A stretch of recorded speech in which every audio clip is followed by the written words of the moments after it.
Hello, everyone. Welcome to Stat Check episode 82 in Crisis Suits. I'm Nathan. I'm joined by Jeremy and Anthony, and I think we have lost Innes to the void that is time zones or daylight savings time, or both. Probably is both. Why isn't everyone in a suit? That sounds way too hot, given that the weather today is like 65 degrees Fahrenheit out. It's just too warm. Come on now. And my suits don't fit me anymore. There's also that. I don't know that I want to try to put on my tailored suit for my wedding and see if I fit into it anymore. It sounds like a disaster waiting to happen to my self-image. But we're here to talk to you not about our suits or our birthday suits or Innes. We're here to talk to you about what happened in 40K this last week and maybe some nonsense on top of it. And we'll start with Anthony. How was your weekend? My weekend was pretty good. Had some folks down at the local. It was Jim's birthday. We did nonsense. It was just played a couple games. Got to run like big practice as the local is back alive again now. So there was a Sigma RTT that was there, but also there was like 12 nerds there to play 40K with me organizing them. And those separate things were basically the same size. So yeah, it was fun. It was good. I got to do a lot of like man herds cats while also attempting to play game. Literally herding cats. So yeah, it was good. It was fun. I got to play some World Eaters. I get to go to play World Eaters in Europe this weekend. Doing the stuff. That was it. That was my weekend. How about you guys? Jeremy. I don't remember what I did this weekend, to be honest. I think I just had an existential crisis for most of the weekend. No, in all seriousness, I've been just hobbying and painting. I wasn't here last week on the show, but a week and a half ago, I went out to Toronto to a GT, brought double Storm Raven, played horribly into Eldari and lost twice to them, and then just blasted Chaos off the table the rest of the weekend. Those poor Death Guard and T-Suns players. Aside from that, yeah, just been chilling, getting ready for All Is Dust in a little over a week. It's gonna be a good time. If someone could tell me what I should run, I would start working on that army. Sisters. Just run Sisters. A lot of painting to do then, yeah. But yes. Getting the 11 tank. Yeah, Red Room. I was at the Toronto Winter Open. Yeah, I mean, if you just run Sisters, paint your 30 Arco-Flagellants, some Exorcists, I don't know. That just reminded me. Last night, we announced Team Canada. Traveling 8. Who is it? It's been announced, so I can now talk about it. So the 8. So we selected the 16 that represent Team Canada. Like, they can call themselves part of Team Canada. They're part of our prep work. Most of them will be accompanying us either as support staff, support staff coaches, or as playing members of the team.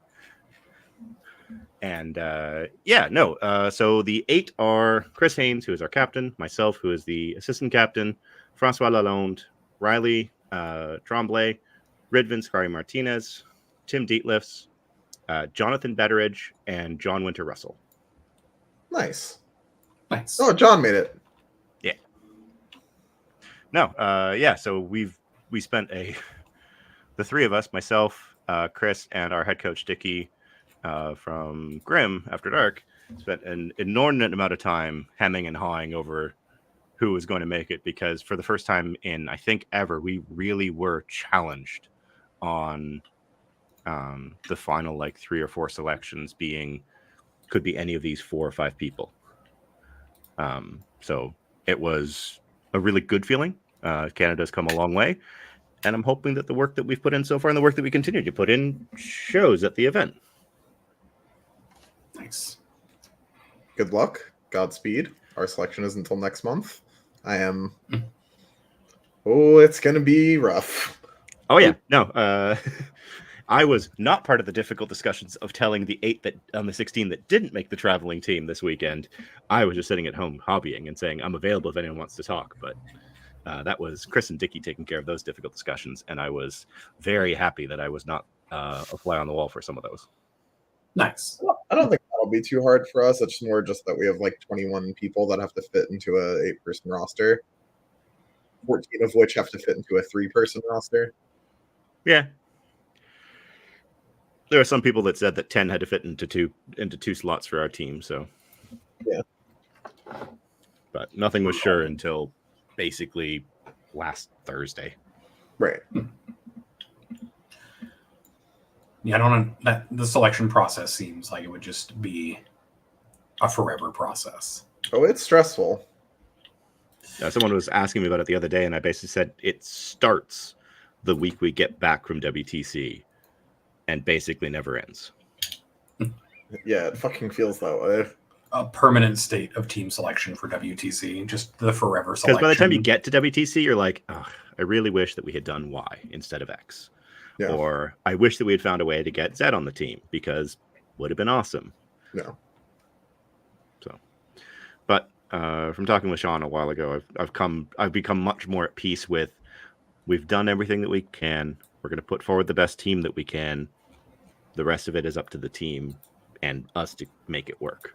Right. And next year we learn, we keep going forward, and it could be that there was no right answer. Yep. That happens often.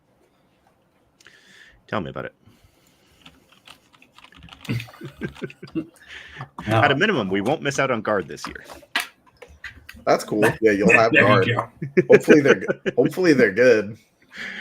I don't know. We've got like 4, maybe 5, 6 codexes still to come. Yeah. 2 data slates. A new mission pack, maybe.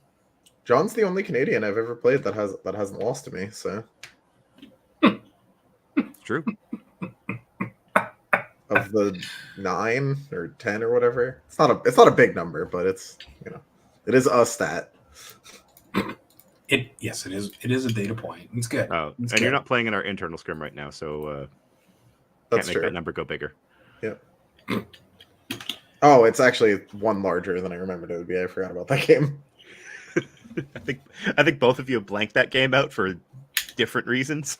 I mean, I had a blast.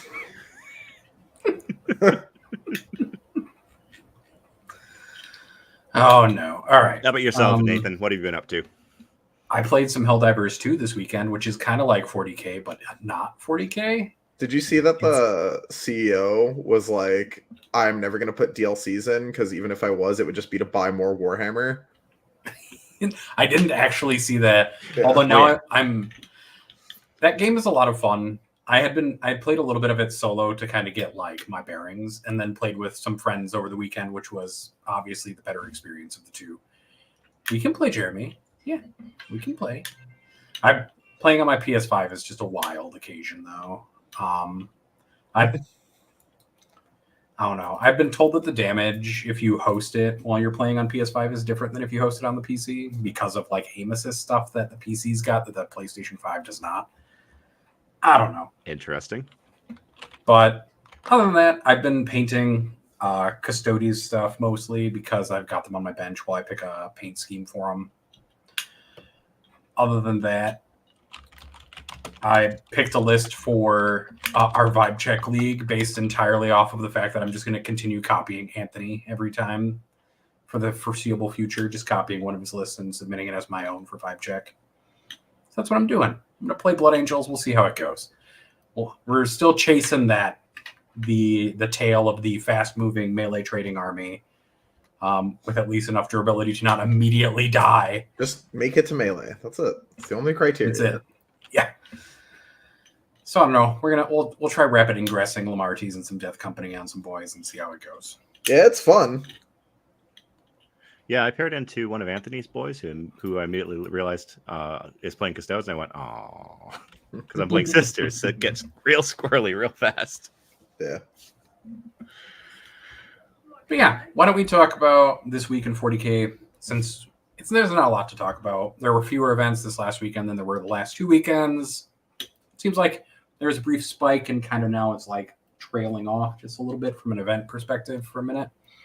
People got out there and had to play against Custodes and were like, Yeah, they were like, never mind. I like to not have everything not do anything. No, Yeah. So I'm of the opinion that 40K just goes in this constant wave. Even just this month, even just this year, it went 550, 560, 1100, 600, 400, 300, 750, 1200, 800, 400. So it's just going to keep doing this for the next 4 months. I wonder if that hooks up at all with like holidays and stuff like that or anything like that. I don't know. I've got 2 years of attendance data at this point. We could probably do something fun with it. Oh man, let's see if it tracks year by year for peaks. That'd be great. It probably does. But now we got to know. All right, I'm going to go into the stats for this last week, and then I'm going to contextualize it into the larger data set because I think that's more important than just reading off a weekly stat report to you guys. And then we can talk about whether any of that's actually interesting. I don't think any of it's particularly interesting at the moment. I say that every week that Pickles is on stream is that everybody deserves a partner who looks at them like Anthony's cat looks at him. Yeah. There are few more loving glances than the one that Pickles is giving Anthony right now. She's actually asleep. Like her eyes are closed. She's just. I mean, that's like an expression of love, right? I don't know. For top placing faction of the weekend, based solely on win rate and nothing else, Adeptus Custodes at 7.8% of the meta, a 55.9% win rate. No event wins this weekend, though. 1 top 4, 4 top 10s, and because of that, a 0. I have it as 0. Might want to double check the file you're looking at. It says 3/10/2024. Uh-oh. You broke it. Wouldn't be the first time. Yeah, it still says 0 in the data set. Oh, God. Literal Something weird's amateurs. going on. And I downloaded the file that was updated yesterday, which says master file 2024. What am I looking at then? I don't know what you're looking at. Because what I'm looking at is Adeptus Custodes said 33 players, 7.3% of the meta, a 50.3% win rate, 1 top 4. What am I looking at? Nathan's looking at data from last year. No, I think something got missorted when I did something. 1 second. All right, now I fixed it. I see what I did. I was looking at something else. Don't worry about it. I have now fixed it. You had the adept right of the top faction, just not the adepta. It's Adeptus Auroritas at the top, I believe. What is Ew. going on here? Worst meta. 2 more seconds while I resort this fucking bullshit. Weird. All right. I'm just going to fix this the other way. Welcome to the world of Nathan looks at an Excel spreadsheet, realizes that there's something wrong with it, and we'll fix it later. At the top of it is Adeptus Auroritas at 2.4% of the meta, 11 players, 65.3% win rate, 2 top 4s, 5 top 10s, and a 2.28 over rep. In second place is Thousand Suns, also with 11 players, 61% win rate, 1 top 4, 4 top 10s, and a 1.14. And then World Eaters sneaking into the top 5. Oh, snap. 15 players, 3.3% of the meta, a 59.9% win rate, 1 event win, 4 top 4s, Not and 6 top. 60. Not 60. 1 event Hold win, on 1 4 second. top I got to 4s. delete 1 loss. We can do it. We have that power. 6 top 10s for a 3.35 over rep. Obviously, not nerfed enough. Need to be nerfed some more.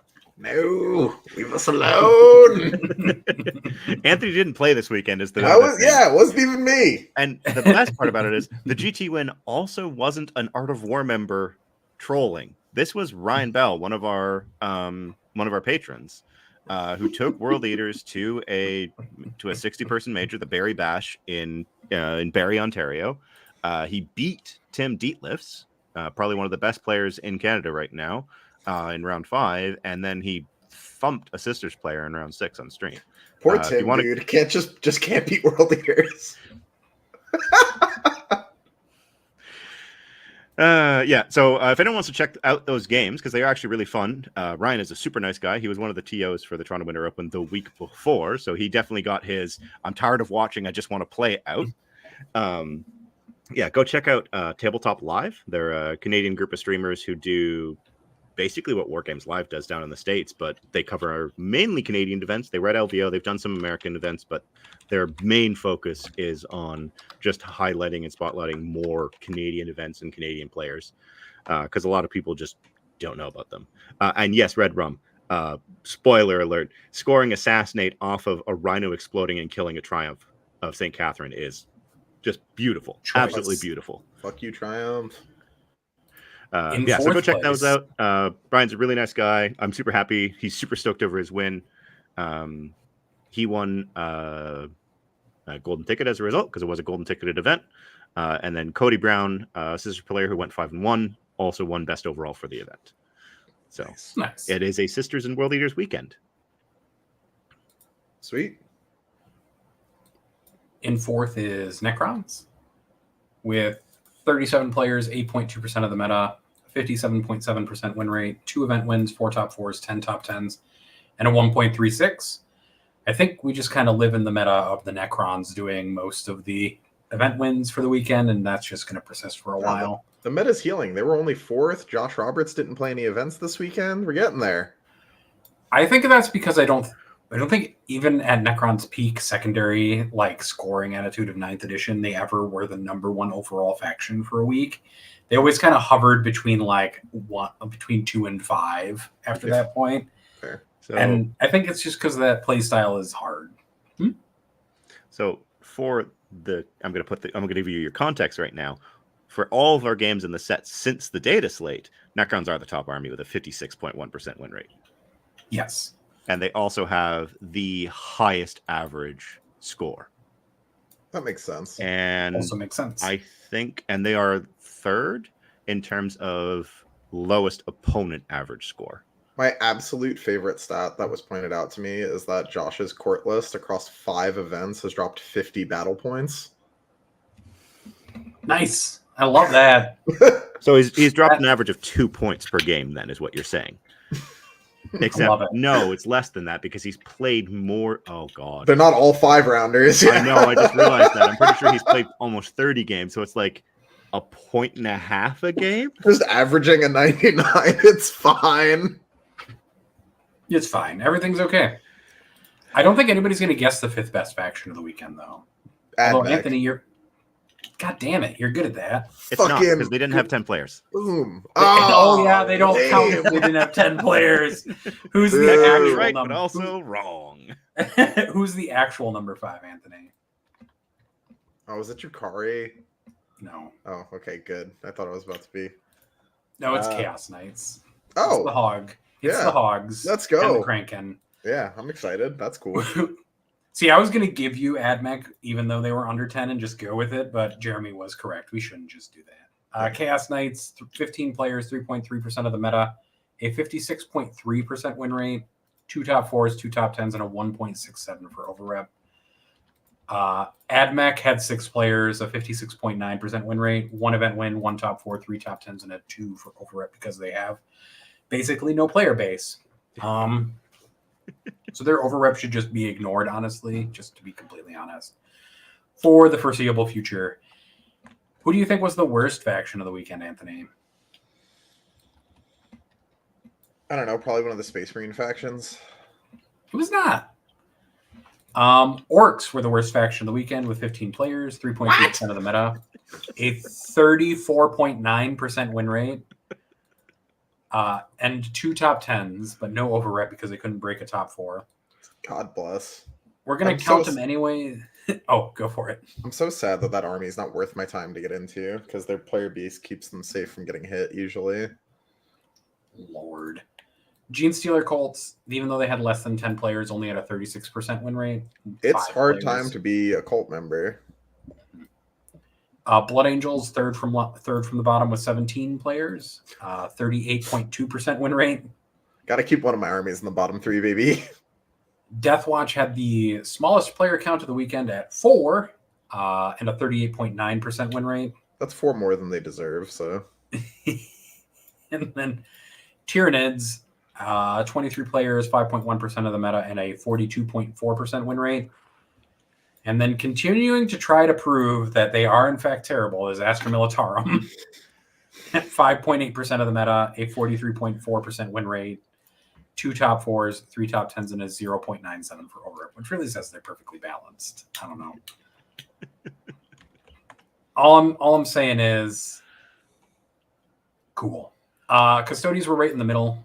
They had a 50.3, 1 top 4, 4 top 10s, and a 0.38 for over rep. Not a big weekend for Custodies is really what the message is from that. Yeah. And then, if I go back to the 11th, I believe is the first full weekend of full data slate stuff.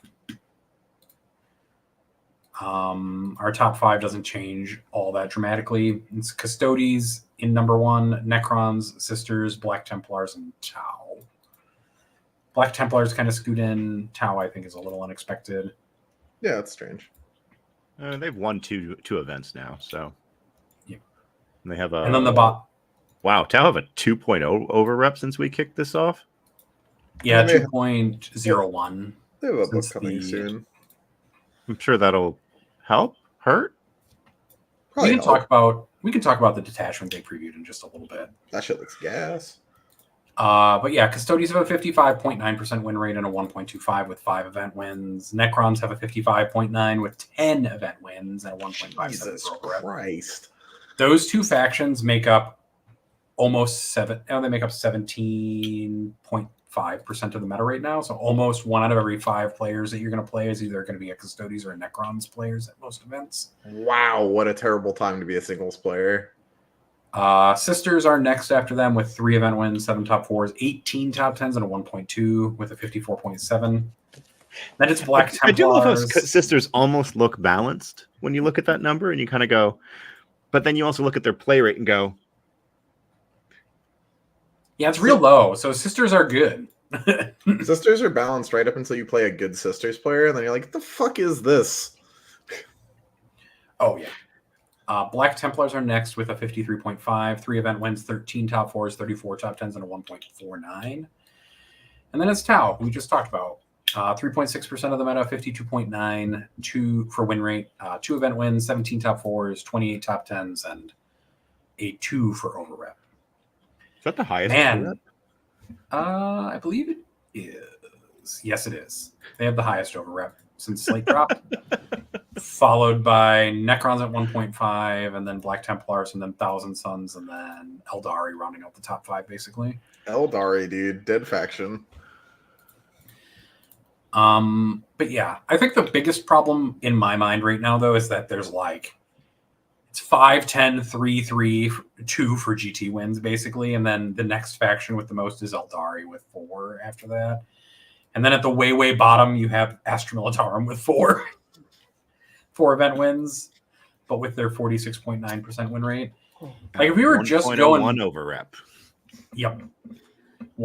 Perfectly balanced faction, actually. Just in the 45 to 55 range, able to win events, and right there for over rep ratio. Sorry, every Astra Militarum player on Reddit. You're just wrong. The faction's fine. Get over it.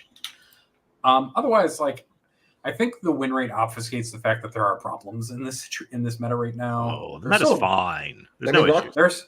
Rock, paper, scissors has a 50% win rate. I wouldn't call that game balanced. Although we do only have 5 factions. Sorry, I almost forgot Chaos Demons. 5 factions that haven't won events at this point. So we're not doing terribly from a GT win perspective at this point. Yeah, but Blood Angels and Deathwatch aren't real factions. They're Marines. Also, Chaos Demons aren't a faction. They're a conglomeration of allies. Oh, careful. That does include both forces of the Hiveblind factions, though. So both Gene Stealer, Colt, and Tyranids both have won GT-sized events since the mean, maybe those faction specialists should get out and play events. I think that Nids could probably use a little help, a little assistance. Tyranids have a 5.6% meta representation. They have more meta representation than Sisters, Black Templars, Tau, Chaos Demons, Thousand Suns, or Eldari, even at this point. Yeah, maybe just roll some roll a +1 strength on the charge into some of the Nidge stuff. Maybe improve some of their weapons so that they actually have AP and stuff like that, AP is not even too bad in most of the Nid book. It's really just the strength on basically everything in the Nid book is what?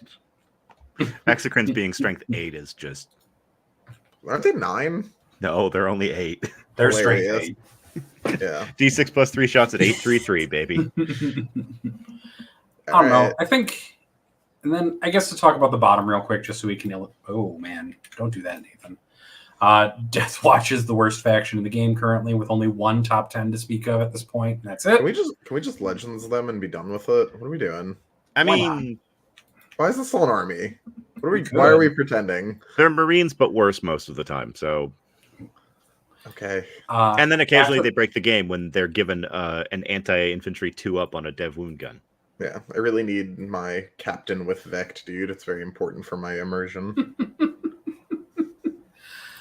Space Marines are second from the bottom at a 6.2% win or meta representation, a 42.4.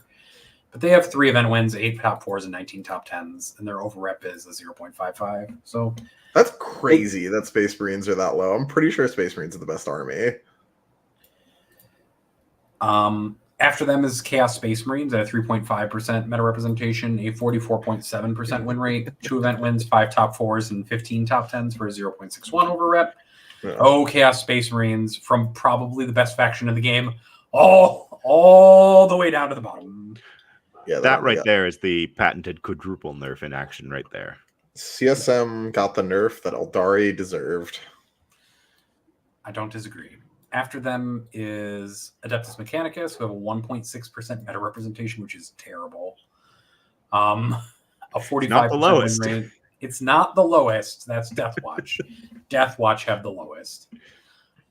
They are the second lowest, though, if you don't include weird Space Marine offshoots. They have 2 event wins, 3 top 4s, and 8 top 10s for a 0.8, though. So there's still some competitive gameplay there, probably. But that codex was not very good, I think, is the conclusion that we can come to from this. And then we have Blood Angels, rounding out the bottom 5, 3% meta representation, a 45.5% win rate, 6 top 4s, 13 top 10s, and a 0.84. And then just because I like poking fun at Anthony, right above that is World Eaters at a 3.2% meta representation, a 45.8, 2 event wins, 9 top 4s, 15 top 10s, and a 1.18 for overrep. So yeah, we are overrepped. That's right, bitch. As balanced as guard is. Yep. I don't know about all that. You're just two. You're just Can't two argue with the GT numbers. win. You're just 2 GT wins shy. You're not even that far away from them. Master Militarma at a 5% meta representation. Look how much more A meta 40 reps they have. A 46.9% win rate compared to a 45.8, so just 1.1% more. 4 GT wins, 12 top 4s, and 24 top 10s. They're actually less overrepped than World Eaters are. Nerf from both. I think you should buff them both. I think you should give World Eaters guards indirect mechanic and give the advance in charge that World Eaters have to Bullgrim. I actually think that would be really No, funny. give it to ponies. Don't ponies already have advance in charge? No? Okay. No, They have you can't. fallback in charge. Yeah, you can't modify that's their what it is. advance though. Yeah, you so can't- write that down. Yeah, you can't modify anything about them. Advance, charge, move. Well, you can modify their wounds. That's good enough. That's actually also, unfortunately, GW. No, I'm just kidding. Yeah. GW, the rule says none of their characteristics can be modified, and wounds is a characteristic of that stat sheet, so it also can't be modified. Does And Angron therefore have a cannot gun? die. Angron does not have a gun. He should Okay. have a flamer, but he doesn't. Yeah, but he's not a... He's just as big as a bloodthirster. Why He can't breathes he also, fire. It's the Why thing. can't he- bloodthirster, though. well, Corn why said can't no. he? He Why can't breathes. he also shout things to death like a Yeah. bloodthirster He does? breathes fire. It's a thing that happens, but whatever. Or throw an axe. It's got a chain. He can just pull it right back. 6-inch range. Just give me like his melee profile, but 6-inch range in shooting. It also gets a sweep profile. For No. Just like it's got the torque. strike. Just the strike. You know, just 6. or 6-inch whatever, I don't range. know. Yeah. 6-inch range. Ow. We can give it a template. Sure. Oh, sure. We can bring back templates for one gun and that's it. Just for That's World one. Just bring him back. One gun. Just bring him can have back that wholesale. template. Fuck it. We're taking all the bad ideas back No. in 10th. We might as well just let it ride.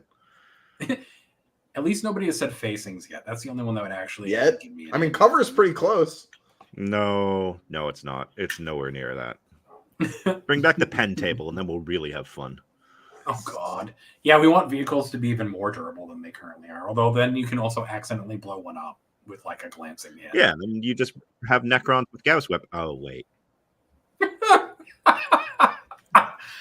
Yeah, what we really needed was Necrons to get better somehow by glancing vehicles to death in this edition. It's fine. It's fine. Everything's fine. Nothing is bad. And Innis is also now laundering money through us. So good job, Innis. Yeah, I learned That's it today for that stats. the Death Guard and other Chaos Marine Havoc launchers aren't indirect, but the Yeah, ones they that are. Yeah, the rhinos are See- in. Yeah, because it's a multi-launcher for the Chaos Knights. They have more missiles, so they can shoot them without looking. but they're They're both the called Havoc same. launchers. They're like smaller though. I think they're And actually they're the smaller same on profile the Chaos otherwise. Knights as Don't well. worry about that. That's not important.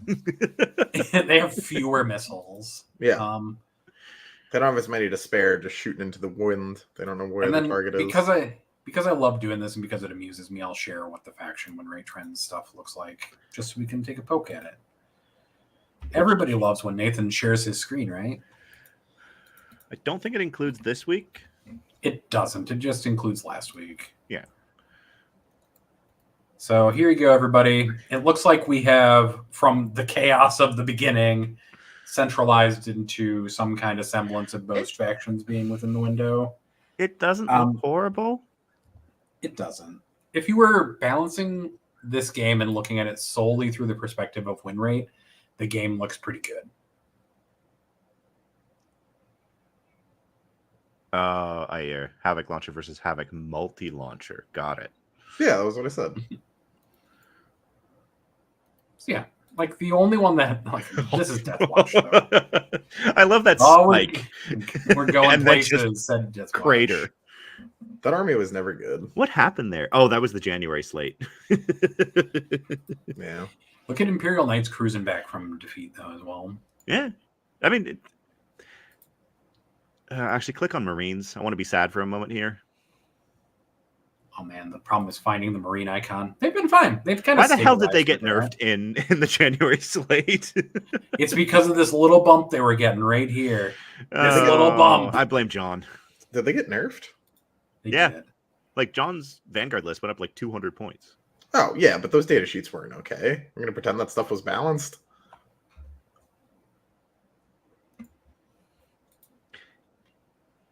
His sisters. I like how Sisters took the dive, but nothing's changed with them. Yeah, that army's been the same just this entire... Well, they did get nerfed in the January slate. I mean, that doesn't explain it going up. Well, They got their that's because machine. Eldari and CSM, which were rough matchups for them, got hit harder. Same with Votan. Okay, so why did it go up the whole time? Sisters players learned how to play the game? I don't know. I guess. I don't know, man. Yeah, Ennis, poor whirlwinds indeed. I was cleaning up earlier and I found 2 whirlwinds and I went, oh. Yeah, world leaders are fine. They'll keep sitting in that little spot. Just They were fine before, even, is what it looks like. Yeah, no, they were definitely fine before the slate. They didn't need the strays that they caught. nerfed more than they needed to be. Still okay. Fucking Here's Eldari. That is a... Finally brought into the 55 window. Oh, man, just fucking barely, though. Like, 54% rolling average for win rate. With 9,000 games played. That's so many games, guys. they're such a big part of the meta. Everyone loves elves, which is why they'll continue to see lots of play even when they're bad, right? Oh, look, Custodians. that Custodians chart looks hilarious.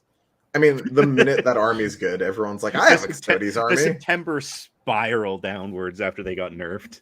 Yeah. And here's Necrons.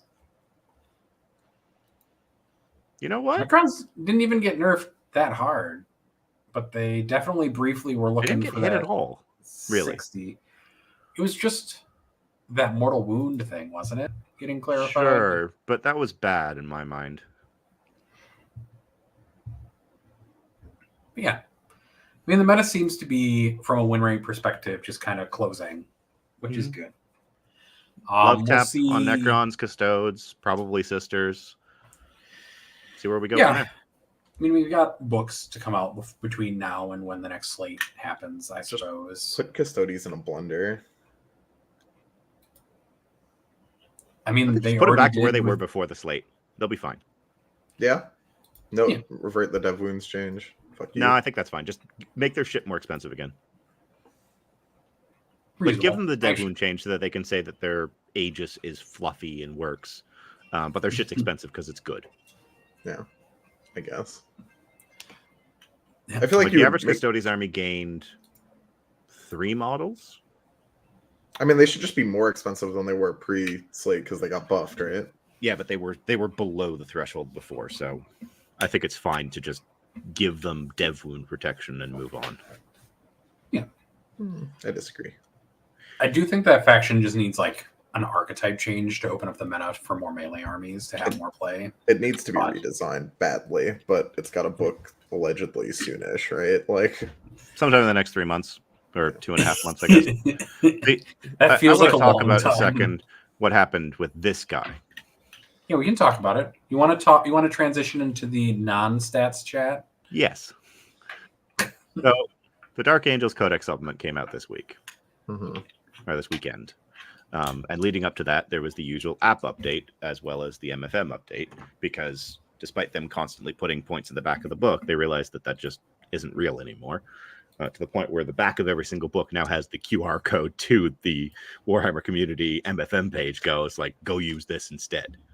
But yeah, Kitten got punted because he is now the same cost as Gilliman, with about half the melee output and less durability.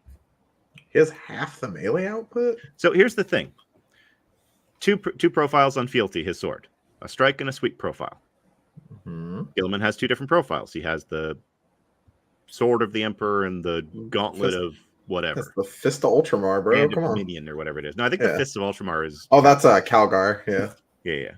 Yeah. So Gilliman's 2 damage sword, it's like 14 attacks or something, has Sure. dev wounds. Yeah, it's the The Emperor's Lions- sword, bro. The Lion sweep profile, 16 attacks, 1 damage. It was That is 3 damage in the Dominion. index. That is And in the pretty Codex bad. supplement, they went, no. That's pretty bad, yeah. Because he was really being played a lot that he needed to cop a nerf. He was too Um, good. Yeah. Also, so he has a 3-up invuln, which is real nice. It's a but- dumb rule. He also had a -1 to wound ability that was really nice to have. Just gone. Sweet. So he got nerfed twice, and his points didn't really go down. In the original release, he was 380. In the supplement, he was 365. And in the updated MFM, he's 350. That is Same price as Gilliman. That is too many points relative to a what That's that like- thing does. That's like basically the points of. And as Trajan you're hurting plus, me, his your auras are so wardens. much worse than Gilliman's. Is- The auras isn't that you get to choose from for him. So Gilliman's is the like extra free strat, second oath, and I don't remember what the last one is. The first 2 are the ones that really matter. I have no idea. Someone's going to remind me. I've never seen Gilliman on a table, so Gilliman and Ironstorm is really funny because Mercy's weakness is a battle tactic. of course it is. So you can take 2 Reapers and both of them get that. Oh, thank you, Kazra. Extra OC. Louder for those in the back, apparently. Extra OC. Sick. Yeah. +1 leadership and extra OC. But anyways, the Lion's auras are +1 to hit and melee. That's all right. That's pretty good. He hits on 2s, and most of the stuff that you're bringing with him already hits on 2s. I mean, if he's just, in the middle of the dudes. Maybe. And then his second one is a aura of a 4-up Feel No Pain against mortal wounds. That's pretty good. If you're It was playing against great when Thousand when it Suns. worked against dev wounds. Didn't get changed. And then the last one is I don't know how to do it, how to describe it, so I'm gonna tell you what it does. Yeah. It's a 12-inch aura. When your opponent spends a stratagem, Okay. they have to take a battle shock test. And Okay. if they fail it, not only is the stratagem considered to have been used, but has no effect, the unit is battle shocked, and the Dark Angels player gets a CP. That's dope. Yeah, and yet he's still not worth it. Yeah, because the rest he's of a his stuff sounds 350 bad. point monster that can't kill anything. I mean, his strike profile is pretty good. Yeah, it's okay. I just find it funnier that Illuminor Zaras is an infantry model and is taller than both of them. Zaris is an infantry model. Helbrecht's an infantry model. I mean, Hobrecht's not that tall. He's just stood on an orc. Yeah, but Zaris being infantry, while Gilliman and the Lion are monsters. Yeah, that shit's funny. Gaz is infantry. Gaz is infantry because the unity joins his infantry. No. Gaz is just infantry. You could attach an infantry model to a monster unit. A monster model to an infantry unit? Yeah. Yeah. Either way. Yeah. All right. Yeah, so I wrote most of my feelings about that, but yeah, there are the other updates that Dark Angels got. There's some very interesting Ravenwing MSU builds now because of how cheap Black Knights and Outriders are. How cheap is cheap? Good. I mean, I think Outriders are 85 points for 3 now. Okay. And Black Knights are 90 points for 3. Outriders will be good when it's the same cost for 5 of them as it is for 5 intercessors. Well, I mean, yeah. Again, 16 points per bike, baby. Let's go. What is the reason why you would take Ravenwind Black Knights, though? What's their ability that makes them good? Oh, their ability is trash. Their just... ability is that their melee weapons get anti-monster and vehicle 4 up when they charge. Yeah, the reason for taking them is mostly that you lost a bet. Sorry. Or you have the need for speed and you're a White Scars player who's upset that you don't actually have any bike units anymore. Those White Scar players have surely just moved on to Horus Heresy by now, right? They looked Probably. at what came out They in have the cooler Marine bike Codex. models in that edition. Yeah, they have jet bikes. Yeah, they looked at what came out in the Codex for 10th and they were like, cool, bye. Yeah. Stormlance buffs mounted units. What are the mounted units? The most Outriders, ATVs, and the Primaris Chaplain. Yeah, the most excited White Scars person that I know is playing Nids. I mean, the most excited White Scars players right now are Space Wolves players. It's true. The people who get the most out of that detachment. Whoa. I don't know that I'd go so far as to call them people, but... Yeah. Whoa. They share your DNA, Anthony. You got to admit that. No, they don't. They're like half dog or whatever. That's the wolf's whole thing. They have the Canis Helix. Yes, that's true. You are not wrong. Oh my god, is that real? I just made that up. I was joking. Ugh, gross. I hate them so much more now. Look, just like your precious blood angels are vampires, the Space Wolves are puppies. That's also my favorite thing, though, is that the audiobooks give the Space Wolves a Transylvanian accent, or do they really? So if you listen to Ragnar's a Scandinavian accent, no, listen to one of the Ragnar Blackmane audiobooks. It's real funny. Oh, I'm good. That's so good. I mean, the Blood Angels also do. To be fair, they should. It makes sense. Transylvania makes sense for Blood Angels, though not really. Isn't Transylvania in the rainy bit of Eastern Europe? That's not what Ball is like just at all. Vlad the Impaler. I know. I understand why. I just thematically, it's fine. Everything's fine. It's okay. All right, let's. What letter grade did you Emperors give ran the out of Dark human Angels? gene stuff and had to make do okay, so some chromosome hamburger helper with a pinch of dog. Southwest Romania, yeah. I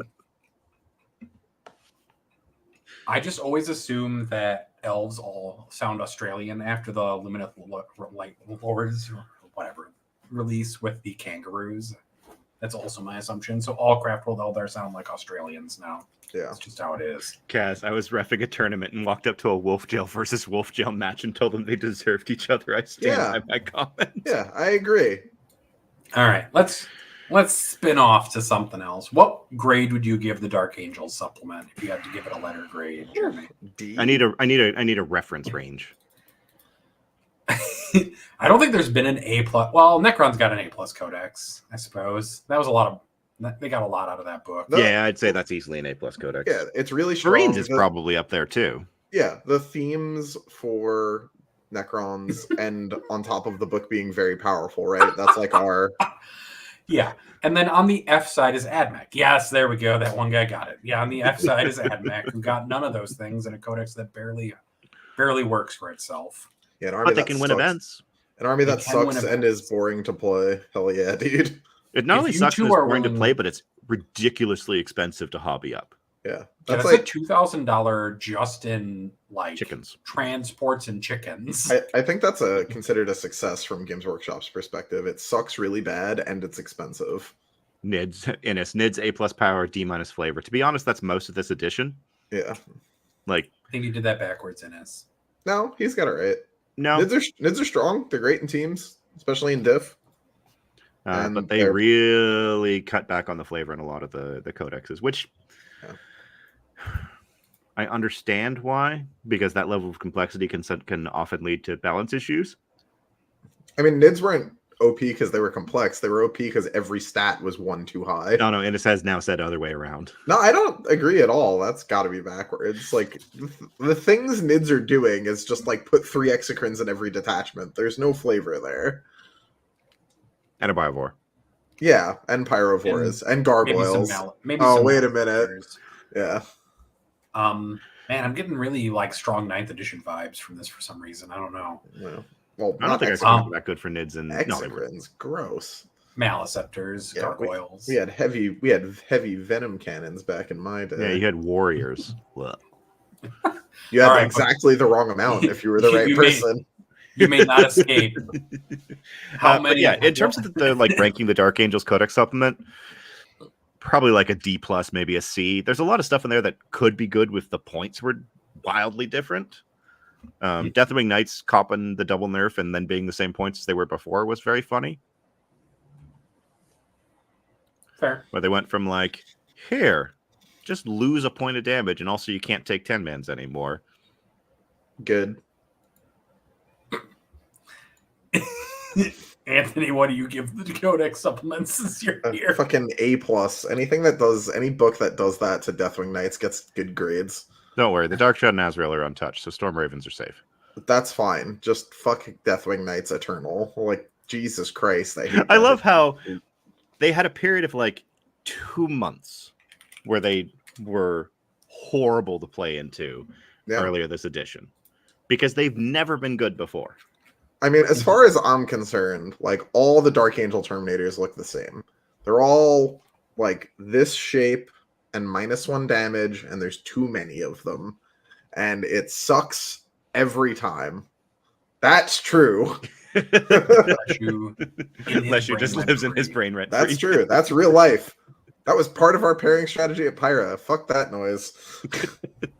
Do not put me into him. I just don't want it. It's smoke I don't want. That could be someone else's job. And now we transition to Tau and Tau previews. So this week, Warhammer Community put out an article called Fly Close and Unleash Hell with a Tau Empire detachment full of battle suits. With a detachment rule that reads, each time a Tau Empire model from your army makes a ranged attack that targets unit within 12 inches, improve its strength characteristic by 1, and if that attack targets unit within 6 inches, improve the armor penetration characteristic of that attack by 1 as well. Seems Attachment fine. on a whole is solid. Yeah. Although And then it comes with wanting 2 to be close to anything is terrifying. Yeah, but you get these 2 cool stratagems. For 2 CP, a 2 CP 3-inch deep strike and a 1 CP fire invade. Yeah, those costs don't seem weird. They for should CP both be costs 2 whatsoever. CP. No, Yes. the 3-inch deep strike should be 3 CP. Fuck No, 'em. 2 Like, CP is just fine. stop making that a thing. Just don't print it. Fuck. It's here to stay. You can't do anything about it. It makes me so mad. It is definitely the transhuman of 9th edition, but now just 10th edition. Anthony, Just like- it's still better. It's still better than the fact that you can take a 20-man brick of Necron warriors with a Chronomancer leading them, teleport them with a monolith, shoot, fire and fade 5 inches, spend 2 CP and charge with them. That shit's dumb too. Like, more than one thing can be dumb. Like, neither of that should exist. Just get rid of that shit. Like, we just don't need to do that. All instances of 3-inch deep strike are 6, and then, like, maybe it's fine. But 3? What the fuck are we doing? It drives me nuts. Like, just put... I don't know. Like, give us, like, a 0 CP for the rest of this phase. That unit is infiltrators now. Like, let me protect something. On-demand Omni Scramblers. I'm all for that. I like that idea. Just like a generic strat. I'll fucking give me a CP, like make it an actual CP. 0 CP is ambitious. They're never going to do that. But like, we have rapid ingress as like a by trickery or magic, you show up early. They're just vague as shit about it. It's a general strat everyone can use. Why can't we do that with Omni Scramblers? I think we should all get the old Alpha Legion strat of that thing can't come in this turn. Nah, just give me 1 CP, start of the movement phase. You don't get to, like, see any movement from your opponent. You just get to pick one of your units and be like, yo, leave that shit alone. Don't come in over there. 12 inches. Shit, Speaking it could of be... the 20-man warrior brick spread across the table. It could be 9 inches. Like, just something. Like, fuck. Drives me nuts. It's so frustrating that is, like, the thing they've chosen. The 1 CP Fire and Fade, for what it's worth, is probably even worse. I don't know why full movement Fire and Fade had to be a thing that we just like live with now, but Well, that's we're the thing, here. it's 2 in their current book, so why the hell is it 1? Dude, you can do both of these things. You could drop in 3 and then fuck off. Like, yeah, you could drop your fusion that are now strength 10 within 6 and now in Melta range and AP 5 and AP 5. Drop, blast, run. Yep, you could. It'd be a real shame if you had a Start. land raider that didn't have that no longer had cover because I'm guiding. Yeah. And then it's dumb. It's a bad idea. If the Cold know Star what? commander Actually- still gives the same ability, you get 12-inch movement on those suits, so you can retreat 12 inches. Yeah, Maybe It's that's true. what it is. Tao's posted could be 1 CP because suits go to 3-man. I don't give a shit. You can still use it on Riptides. Oh. Yeah, and it's just right away. And it saw it. Like, what the fuck? Maybe they took Fly away from Riptides. That won't matter. They still move 12 inches. Yeah, they just... Or 10 or whatever they move. You can I don't know, only maybe do that Riptides with get, like, you can only do it with massive units point that fly. increases. Yeah, I would be Much as shocked a if Riptide right Riptides... I'd be shocked if Riptides lost the ability to fly. Fire and Fade can only be used on. Also, how are units with Riptides fly. only 165 points and I'm not seeing more of them? We're not seeing more of them because Tau players are busy doing other stuff. Maybe that's just my big Ganyo bias, but... All right. The only other real big news from the article is that crisis suits are getting box locked. Good. So you'll no longer see cyclic ion blasters at all outside of commanders because that's the only box you can get cyclic ion blasters from. Well, this is also the means commander air box. bursts are gone too. Yeah, because they also are only in the commander box. Because we all remember what happened at the beginning of the beginning of the 9th book with Tau and those I air try and bursts. forget. I try and forget every day.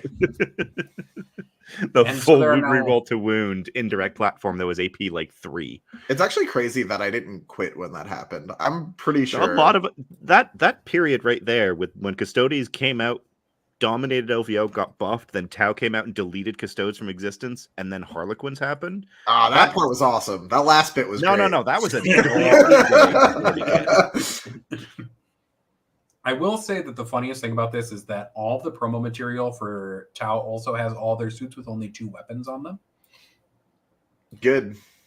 All of their Don't promo they have art, 4 hard basically. points? Not They do, anymore, but apparently.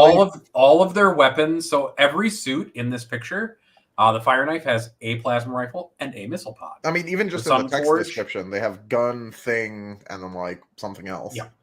All of the Sunforge suits, 2 fusion blasters. The only one with only 1 weapon is the Star Scythe, who has a single burst cannon, as far as I can tell. I hope that's how that works. That would be so funny. Man, suits down So- to 2 weapons each makes me. I guess points will decide it, but Yep. I I mean, mean, if only even we had their some way to perhaps point them differently depending on their loadout of weaponry. don't. even the Tau Empire commanders only have 2 weapon systems apiece. Good. So their artwork for the Enforcer has an AFP on one arm and a plasma rifle on the other, and then the Cold Star commander has a high output burst cannon and a missile pod on the back, and that's it. Yeah. Good. So I wouldn't be Dennis points surprised out if we... it's burst cannon flamer on the other variant, and they can is take it? They could take 2 of the same one if they want, but no more than, at least from what Warcom Facebook posted. Dude. Also, I just don't see the flamer on the model. So what I'm doing is I'm using the Yeah. models from the artwork that they're talking about to kind of make an assumption. But it also appears in their larger splat of the models, images of the models on the Here's website. a question. that they So all this have appears two to be a weapon box systems. locking. How many of each of those are actually in the Crisis Suit box? There are 5 fusion blasters in the box. I was just told that. So you can't even make a Sunforge unit from the box. As far as I can tell. I'm not saying it's good. They tried so hard. That was so good. No, and it says 4 fusion. Oh, there are only 4 fusion. Okay, That's even better. Somebody told me there were 5 in a box, so there are only 4, Anthony. It's somehow that is amazing. Like, are they gonna sell new kits that are like Sunforge Squad or whatever, or are they just gonna be like, oh no, this is even better. So they list on the website what it comes with. It comes with 4 plasma rifles, 3 flamers, 4 fusion blasters, 4 burst cannons, 3 missile pods. oh, so you just can't make shit. It's just fucking. You can't double up on anything from what you get in the box. No, because the fusion guys have no option. It's not like fusion gun burst cannon. Yeah. So you just can't make them. Maybe. Yeah, dude. I'm all for box locking, but at least make it possible for new players to be able to build the loadouts from the. How old are those Crisis Suit boxes? With each passing year, the barrier to entry to Tau gets That's worse. a good question. No, I'm going to tell you this. The Crisis Suit barrier for weapons is non-existent. You can buy 3D printed weapon bits. No, the first 3D printed weapon bit in existence was a cyclic ion blaster. Actually, it was a Contemptor Dreadnought arm, but good try. The Volkite guns. No, I'm actually going to say it wasn't Volkite guns. It was the Caladius turrets. Oh, that's probably true. Yeah, they're being more Caladius. Or the Chaplain Dreadnought arms. It's probably the Caladius, right? Because it's probably the Caladius turret, because I think that predates it. Well, there was also that event where there was more Caladius in the room than Forge World had sold ever. And the GW rep was like, I'm not great at math, but... All right, XV8. When did you come out? We didn't need him to say that, though, Anthony. The Crisis Battlesuits kit came out in October of 2015. So not even that. Not that old. Like, obviously, model age is. I mean, they might be repackaging those kits. Yeah, they came out with they came out with the 7th edition launch, or like a year after 7th edition came out, along with the Ghost Kill, the current Fire Warriors, the current Commander Cold Star, which is 1 kit, and then the Storm Surge and Ghost Kill. Yeah, maybe they do rebox them as Sunforge Fire Knife. Oh, that would. Oh no, please don't. Dude, I fucking hope they do. That would be awesome. You buy the wrong fucking Crisis Suit box, and you're just like, well, guess can't play with shit. I mean, otherwise, maybe they just throw in 1 extra weapon sprue. One. What does the sprue look like? Actually, I'm looking at this. Could you do that? No, you couldn't. I mean, people used to do surgery to make cyclic ion blasters if they couldn't get 3D printed bits. There are like a ton of guides for how to do that kind of stuff. So and let's be honest, the 3D printing market for Crisis weapons has been very profitable for people. Dude, I'm sure it's going to be fine. I'm sure people will figure out a way to get their stupid fish guns. They're cows, but yeah, I agree. Fish cow guns. I approve. Fish cow is fine. I'll let him. This is somebody grandparents accidentally buying the wrong Crisis Suit box. Yeah, that would. Yeah, let's not. Let's just not. Grandchild crying after Christmas because they got Forge. Yeah, you got. They got firesides. That's the name of fucking Vic's offshoot podcast where he talks about Tau. I wonder. How many drones does that box come with as well? Hopefully fucking none, dude. I hope they just remove that shit. It comes with 6 drones. I do know that because I remember I got into a discussion the other day about like whether if you bought a Crisis box, you could make it WYSIWYG today because the rule around drones just being war gear now, they aren't actually like, they don't do anything. And so I was like, well, I don't have enough drones. I was like, No, every single model that comes with X amount of drones can take that many drones. I guess they don't matter anymore. So, like, what does it matter if they're in the boxes? Well, because I mean, technically, you're supposed to put them on the table, but no one actually enforces that. Could you But they imagine? don't draw a line of sight to them. They don't take up space. Could you They're imagine? supposed to just signify what the thing has. Dude, could you imagine for a minute making someone do that? I might go to a GW Open just on the off chance that I get to play Tau and be like, ref? Huh? The fuck, See, bro? As someone who has helped out with those events, I can tell you right away, Anthony, can we go have a quick chat here? Are we going to have a problem here? Yeah, of course we're going to have a problem. I can't tell which unit has which drone, even though they all have the same one. It's very obvious because no one takes any different ones. Maybe they have to. say Actually, that's the thing. I'm looking at this sprue now. Actually, I have no idea what it looks like. But I think from looking at this that you can only build 3 of any of the drones. They're all going to get 1 shield drone instead of having 6 wounds each. They're going to have 5 wounds each, and they're going to have to take like a marker drone or a gun drone. The box locking of this kit is making me so more amused. The deeper we dig into this, because it also means like the Empire commanders are only going to have like no double weapons, basically, because I don't think that kit comes with double weapons for any of their stuff. Yeah, that also means that actually this is the thing that amuses me the most, because that means that there's 1 SIB and 1 airburst in that kit. So you could take 1 SIB and 1 airburst on your commander. Yeah. Dude, and if you only get 2 weapon systems, what does it matter? You get 1 SIB and 1 high outpost burst cannon. All right, so all of this is interesting. However, and I actually wanted to talk about this week because it's something that has come up multiple times now. Can GW stop doing the FOMO boxes with the codex in there? No, I think it's good. No, because the problem is that when they put the codex in there, that codex isn't supported or considered active until the full release happens. So the app doesn't get updated, you don't get updated points, and you're in this weird situation. I mean, we saw this with the Guard Codex in 9th, where you have a period of anywhere from 1 to 3 months where you don't know which rules the tournament is using until you actually say, yes, we're using the new Tau Codex, or no. I think until they put digital codes as a thing you can purchase in the app, they should continue to make FOMO boxes, and then they should lock all the information that's in the FOMO box unless you purchase one. Yeah, the thing is that info isn't even available if you get a FOMO box. Good. Because the app isn't updated. Uh-huh. Mm-hmm. Anthony is prepared for the most violent solution to this problem. Fuck it. Until I could just give you money to know what these fucking codexes have in them, I don't care. Like, whatever. It doesn't matter. None of us are going to buy the books. We're just going to keep using Wahapedia. Fuck you, Games Workshop. Like, it's the dumbest solution of all time. I 100% agree they should be selling the codes. The codes cost them nothing. I have been trying to buy a Space Marine Codex code and a NIDS Codex code for literal months, and just nothing. Do you want a Space Marine code?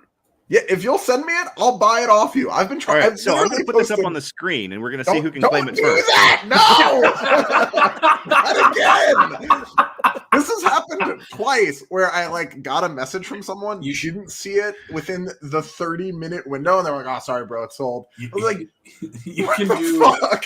Apparently, you just post it in our free. Says Ben. I don't get shit for free. I've emailed. I've followed. You are up owed this. Yeah, sure. I bet I am. You know who still doesn't fucking have it? This guy.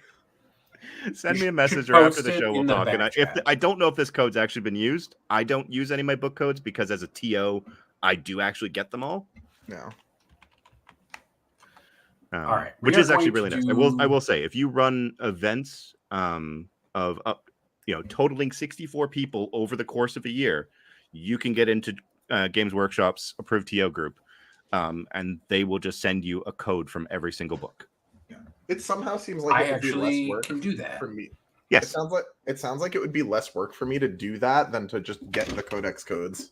So you just have to run 3 20-man RGTs. Yeah, I could do that. I ran a 40. I helped run a 40-person one the other day. Yeah, and that's exactly it. Like if you're involved with running them, the idea is that they support the community and make sure that the TOs can just run using the app.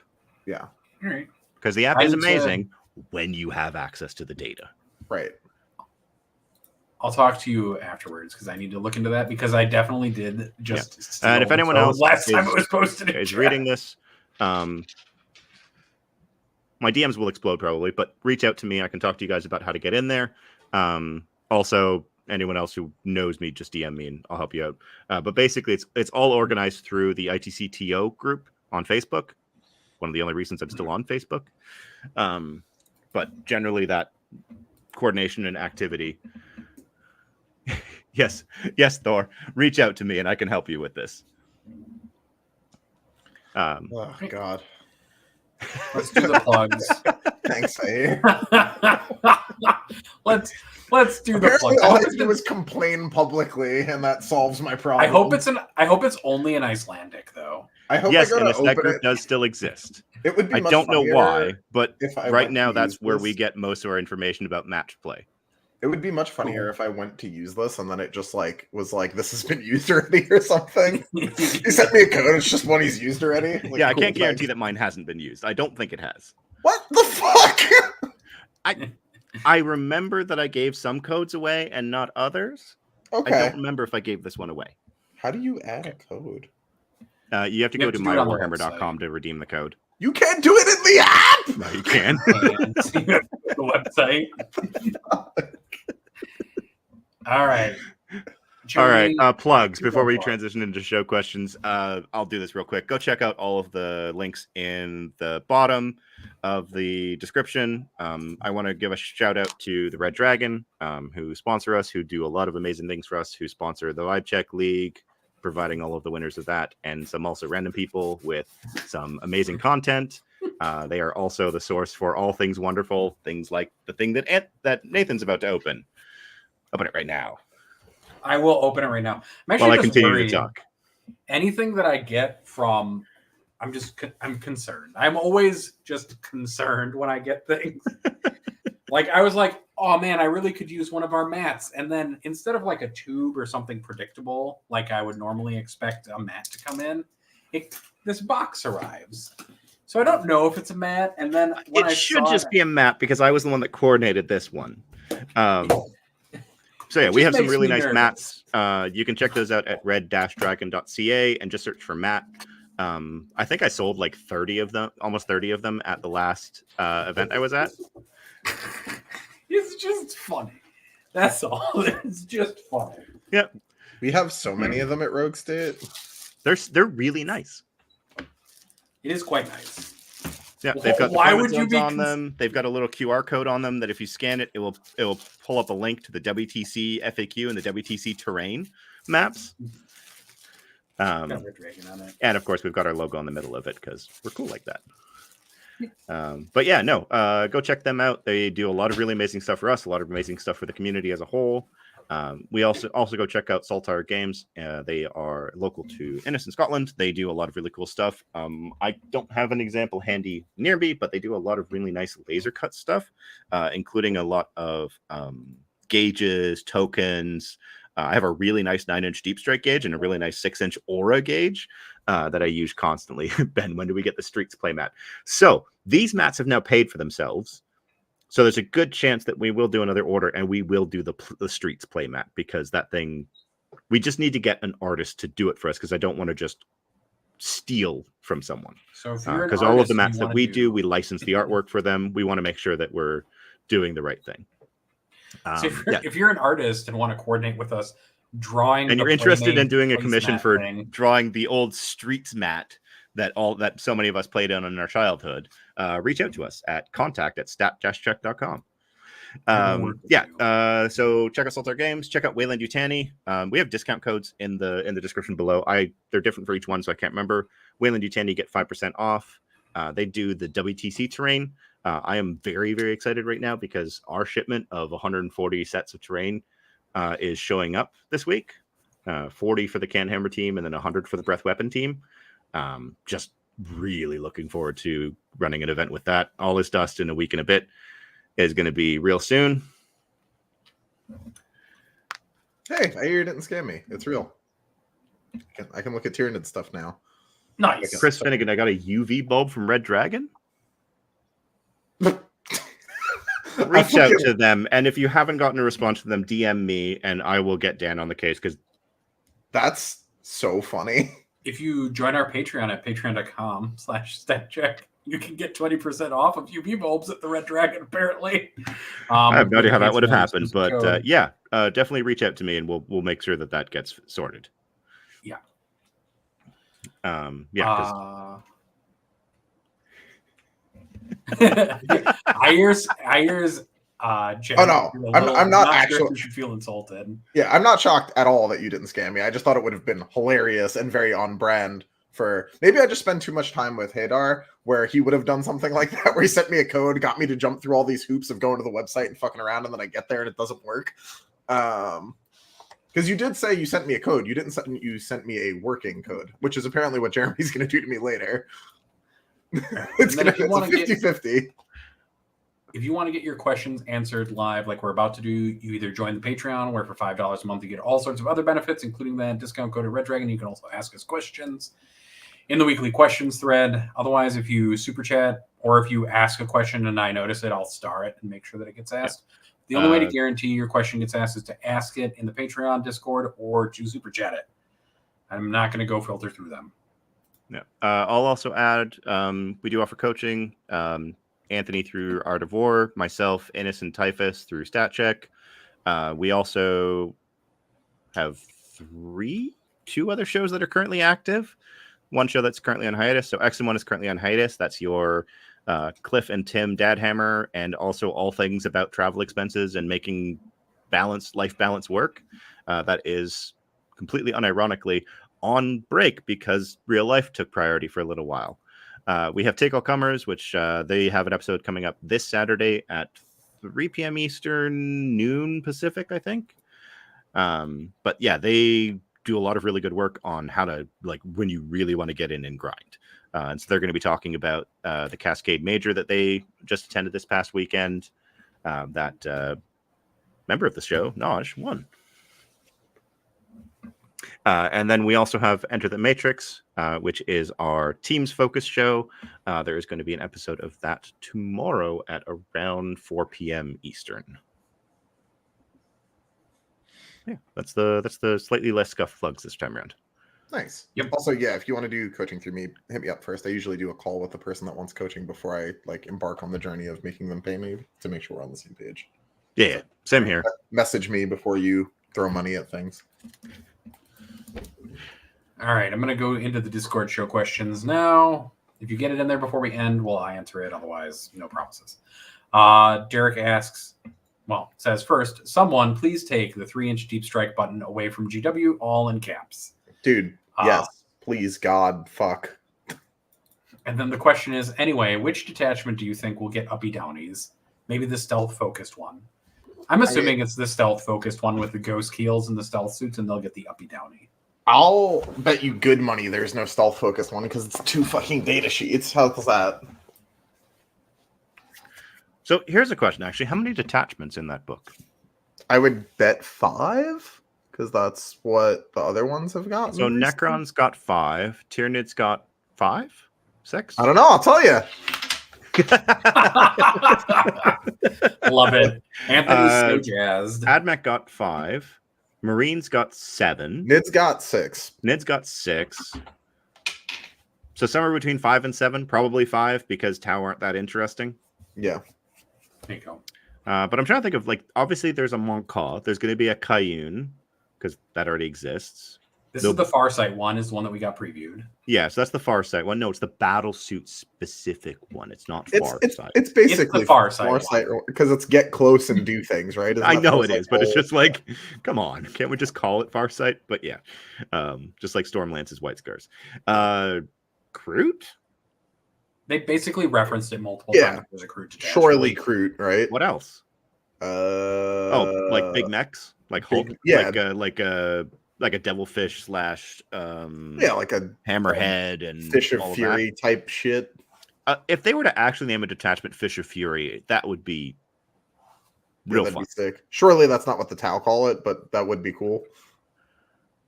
To be fair, the suit names are also Imperial designations for those suits and not Tau designations for them. Kroot, Farsight, Tau Sept, Cayune, Borkun. Borkun. What did they do? Oh, yeah, that was the tech one. They were the Ignore Invuln boys. Yeah, I remember that now. And they also had a fucked up Warlord trait, right? Wasn't it? They were the Ignore damage caps, boys. Yeah, I remember that now.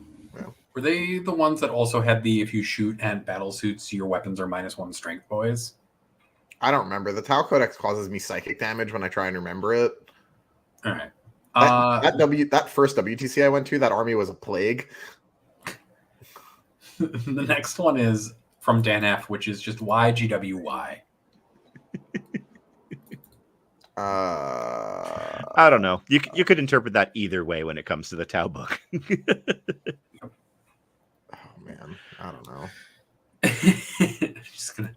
The next question is from James, digital designer in quotation marks. What are y'all's thoughts on them splitting the Crisis datasheet into 3 fixed loadout options? It does lose some of the user-defined flavor of last edition and means greater spam potential. However, I do like that it allows GW, if done right, to make purpose-fit and costed units for particular jobs. So I will also add, it allows one other thing, which is each of them to have a unique datasheet ability based on the war gear that they're going to be taking. Yes. I know. Power level is a problem, but I actually like this. It's so fucking annoying, man. It's no, so it's hard. Because Warcom knows what they're doing when they make those comments.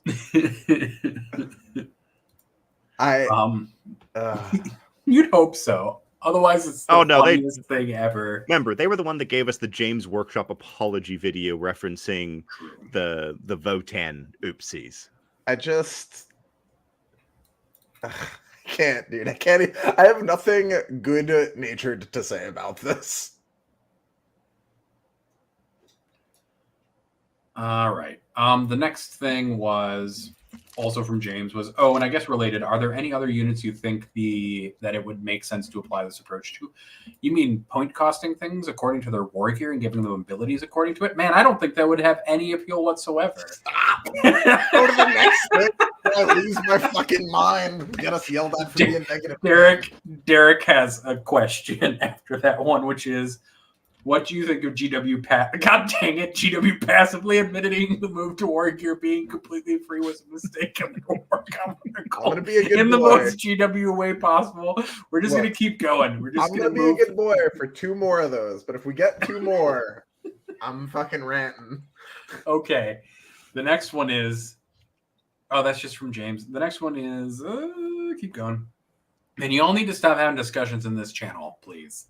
Although the title suggestions for next week's episodes are pretty funny. Adam Thylacine asks, how do you all feel about the departure of the Cyclic Ion Blaster? That's fine. That that weapon always caused issues because it almost every time you did the math, it was just like Cyclics are just better. Most delicious salt the Tau preview has given you the pleasure of witnessing. For me, it was watching people realize that most of the suits only had 2 weapons on them in the images on the Tau Facebook page. Yeah. That made me the happiest. Yeah, it was the funniest. The loss of a hard point was pretty hype. How many brains will explode when the smugness of having fully magnetized their suit clashes with the rage of having less options? That's already happening all over the place. Inquisitorial henchman with Mystic stocks up again. Has 12-inch denial become even more valuable now? I don't think that unit was ever good.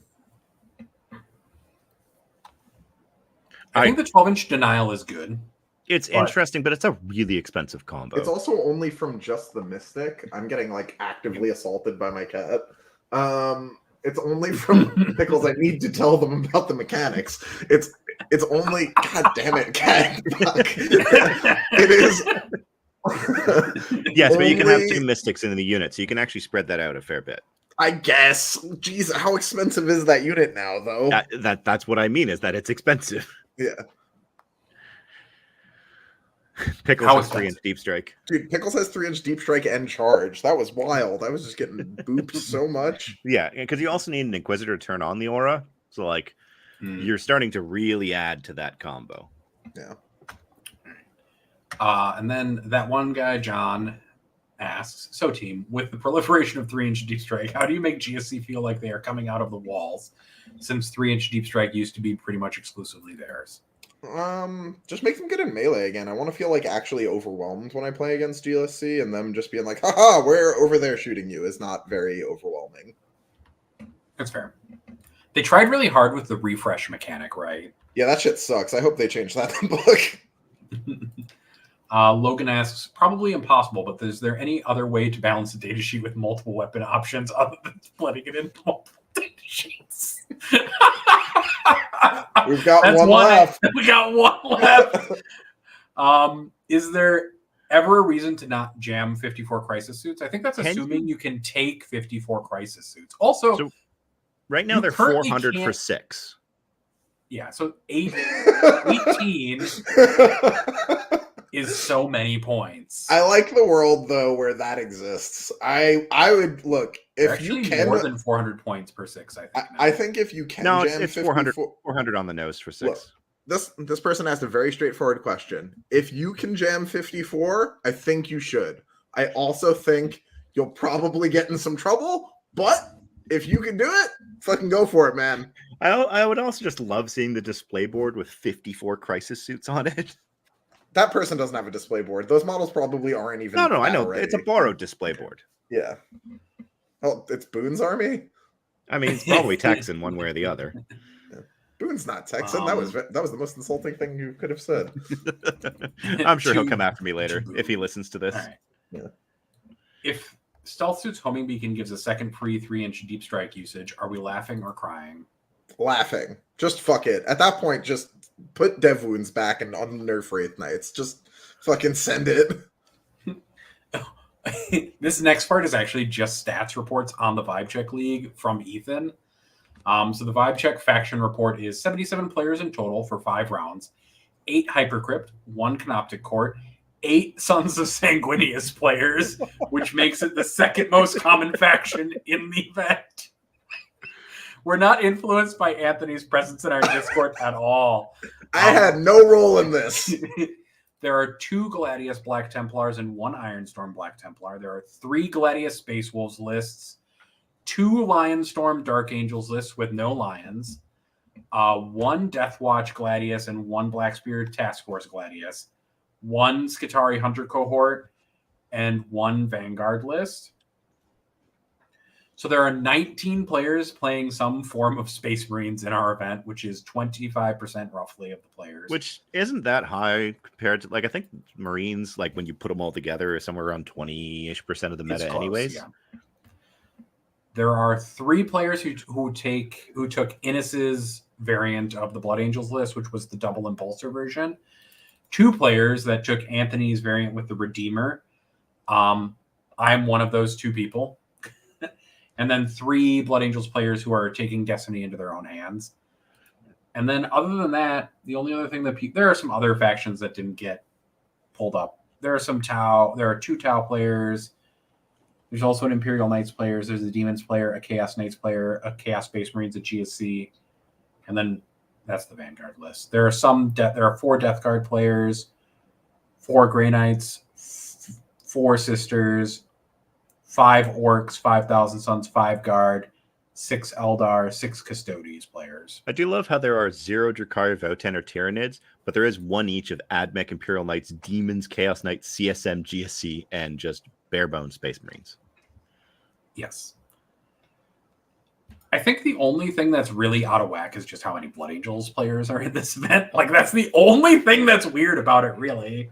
Like, otherwise, this seems pretty normal. That's just the only thing that's weird. What are you going to do? And I was going to play Blood Angels the whole time because after talking to Anthony and Innes last week on that episode, it just seemed like fun. It's definitely a good time for you. Yeah. It got very dark here, but now I have a cat on my lap, so I can't get up and turn on the light. So you guys get Shadow Anthony for the rest of today. It's just in preparation in case we get another question. All right. That's right. Yeah, it just got progressively darker every time we got one of those questions. Sam Lemon asks, now that lists are live for Eurotrash Cup, what's the process now in preparing for the event? Is it simply filling out the spreadsheet individually for each team, or is there more to it? The people that are much smarter than me take care of this. So ask it at Enter the Matrix. And there you go. Perfect. We're going to tie these content streams together. Yeah. In Don't terms of 40K it's too late. We've merged the streams. Unlucky. In terms of 40K content, do each of the hosts consume, and how has that changed over time? I went from consuming the most 40K content of anyone that I know to almost none, and that is because I don't drive 4 hours each way for work anymore. Jeremy? Yeah.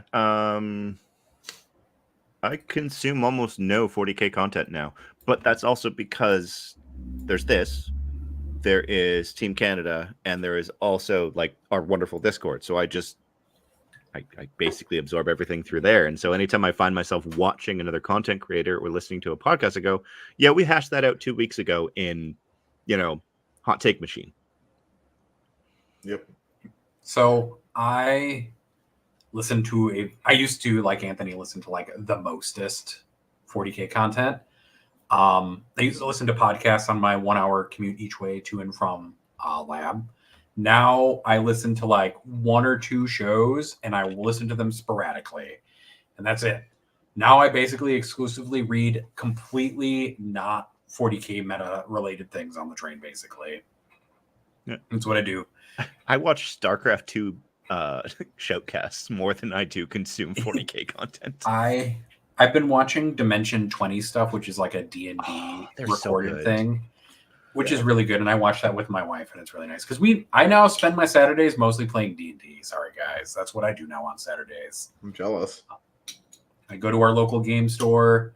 I play D&D for 5 hours. I come home, and then I paint. And then that's my Saturday. I feel like you won. Living. Yeah, I've turned into a very non-competitive player completely, and that's fine by me. Rob asks, what's everyone's favorite dinosaur? It's a T-Rex because much like me, it has a large head and small arms. My favorite is actually the Mosasaurus, that crocodile-like thing. I like that one. That's my favorite. Ankylosaurus. Oh, I mean, also to Innes's statement in our chat, I will organize a Stat Check D&D show. I will run a one-shot for Stat Check hosts. I will DM it for us if you want to do that. That would be fun. The T-Rex might be 3 dinosaurs. Oh, no. If you are interested in us doing that, What? let us know in the content suggestions thing, and we'll see about running it at some point. Maybe when we hit 500 patrons, that's what we'll do. I'll run a one-shot with all the hosts. Just be in here for 5 hours. I'll do it. I don't care. It's fun. I like DMing stuff. I haven't DM'd in a long time, but it was fun when I did it. And with a one-shot, it's mostly organized for me. A Red Poppy has multiple questions, all of which should be, why isn't your name your real name like it's supposed to be according to the Discord rules? Maybe he's Hungarian. That's fair. If your name is a Red Poppy and you can send me proof, I will apologize live on the next show. The first question is, what's everyone's favorite cheese pairing? What do you mean? I think, what's your favorite food to eat with a nice cheese? I would say Manchego and Iberico ham is my favorite cheese pairing. This question is too middle class for me. Oh, sorry. I'm going to answer the simple thing: cheese and crackers. Just some cheese and crackers. But this is a very cheese and crackers question. Yeah, it's brie with almost anything. I like Manchego with most things. Yeah. I have been making pan con tomate, which is just tomato on bread with a cheese to go with it, and it's amazing. It makes me happy. Nice. With the prevalence of 3-inch deep strike, how do you handle that with an army that doesn't have any deep strike denial like Lee because of Votan? You die. Make it so they don't want a deep strike there. You're just dead. I hate to be the bearer of bad news, but having thought about this for roughly 30 seconds since this question came on screen, Leagues of Votan just get skull dragged by this nuked out attachment. Unlucky. I guess you could put a really hard what the data sheets actually are into, but yeah. I mean, those Sunforge squads drop in, kill 2 sags each. I mean, you're wounding on 4s. Rerolling. Yeah, with, so with rerolls, with Farsight there, with them getting no save. It seems bad. Rerolling damage as well. It's not good. Yeah, I don't know. The attached commander gets the rule of the squad because it's models in this unit. It's not good, bro. Yeah, so it's still it's only 8 fusion shots. Maybe. Uh-huh. That one guy might not have a fusion gun. Yeah, sure. All right. Then the third question is: any tips for UKTC leagues of Votan? I haven't played Votan on UKTC tables. I think Chris Irvine has though, so go poke him in the Chris should have short reasonable channel. amount of information for you. All right. Griggs asks, for Jeremy, since I missed him last time, how has Votan changed since the data slate? Have you put them away for the time being? And if so, why? So I'm going to answer this question because I've answered this question for a few people. Anyone who doesn't know me knows that anyone who does not know me well should now know I have ADHD. And that goes both. That applies in everything, including in my army choices. I will get bored and get distracted and be like, ooh, sisters, I'm going to paint some green tanks for a little while. All right.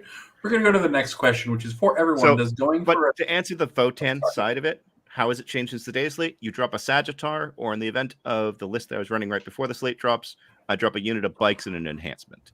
And the list basically plays the same. CSM and Eldar were the worst matchups. They got better. You kind of have play into current Necrons, but it gets real squirrely real fast. 20 Hearthguard is still the standard in my mind. But I'm sure that people like Danny who have been playing them a little bit more might have a better idea. So again, hit up the channel and ask the people who've been playing them recently. All right. For everyone, does going for a special chapter like Black Templars or Blood Angels provide any buffer from the subscription service aspect of running Marines? No, it makes it worse.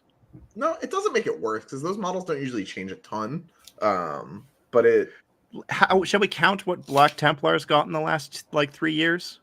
Oh, sure, but that's like a range refresh for them, right? Like that doesn't happen a ton, right? Like it just happens, and it Dark Angels just got one. Black Templar just got one. Blood Angels are allegedly getting one. Like when was the last time before that they got one? Right? They're getting one now in 10th, but most of those things haven't gotten particularly crazy new models for a very long time. Yeah, the problem issue with this is that you're never just playing those chapters. You are playing Space Marines, so you will have to play other things if you want us to remain competitive. Which is why I say it makes it worse, because now you're opening yourself up to, but now I need Belial, now I need Deathwing Terminators, now I need Asmodai. Those are all shit units right now. Don't go out and buy them. You actually don't need those. You really don't need those right now. This is in fact not an advertisement for those units specifically. They're just This is me saying I'm hobbying these up because I think they're neat. Yeah, maybe one day they'll be good. The next question is from Derek, which is for Nathan. Have you gotten the dry ice? So this is in regards to our Adepticon teams, which is grill dads themed. So we all have dad pun aprons that we're wearing to go along with our jorts, Crocs, and polo shirts, basically. And we have a grill, and I'm supposed to get dry ice from the lab to put in the grill, so there will be a nice cool smoke effect from the grill display board that we've got. I have not gotten hammer and things that haven't had relevance in a really long time. Look who's in our chat. God damn! What did you drop kicked Francois out a window? The best part is I'm pretty sure that's not Francois. Oh, it's probably not Francois. I always think that's Francois though because of the icon. I think it's Logan. Oh my gosh! Either way, I love you both very much. You just murdered some poor person in the can hammer. You just all right, but the answer is no because the dry ice would sublimate before that. Truman asks, why would singles events want to use WTC scoring outside of providing teams players scoring practice? Wait, Anthony, do you want to talk about differential? Why we should use differential for WTC scoring? Oh, yeah, dude, it's so much more fun as a way to play Warhammer, just in general. Sorry, Pickles, you're going to have to move for this one. It's just a significantly more fun way to play. As someone that came up in a meta that was really difficult and was frequently getting my back blown out the front of my face, rather than being hey, I'm binarily losing this game, it's just not happening. Me as brand new person to the hobby was just not beating TJ or Sean or Fennel. It wasn't happening. No world, not even on my best day. And having some level of metric that I could aspire to and focus on during the game, getting better at that scoring or getting the game closer to drag the differential would have been awesome.